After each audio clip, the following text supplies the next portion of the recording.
Developer accuses Apple of slowing down old iPhones to save b.attery life. Apple may be deliberately slowing down older iPhones with degraded batteries to preserve battery life, a developer has learned.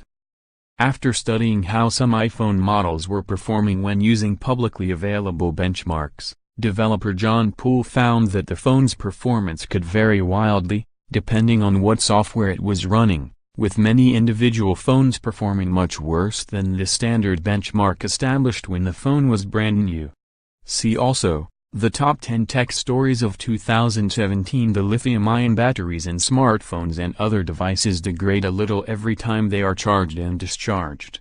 Day to day, the degradation is negligible, but after a year or longer, users tend to notice the device no longer holds a charge as long as it used to, and particularly processor-heavy tasks, like playing graphically challenging video games, can sometimes cause a smartphone battery to discharge rapidly.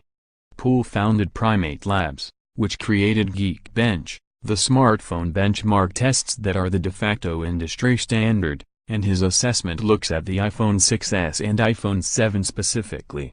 He found that the degraded performance with some began with iOS 10.2.1. which Apple released in January 2017 and was specifically supposed to address the problem of random shutdowns in the iPhone 6 and iPhone 6s. Per Poole's analysis, that update apparently did not affect the iPhone 7, but iOS 11.2, released in early December, did. While the effect doesn't appear to be as widespread as with iOS 10.2.1, that could be because some iPhone 7 owners may not have updated yet, or if they have, may simply not have done as many benchmarks with Geekbench.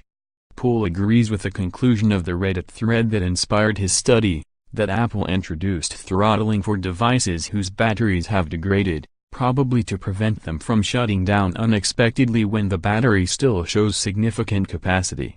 It's an understandable trade-off. Random shutdowns are arguably more frustrating than just generally slow performance, though Apple appears to have been less than transparent with its customers about what that trade-off was.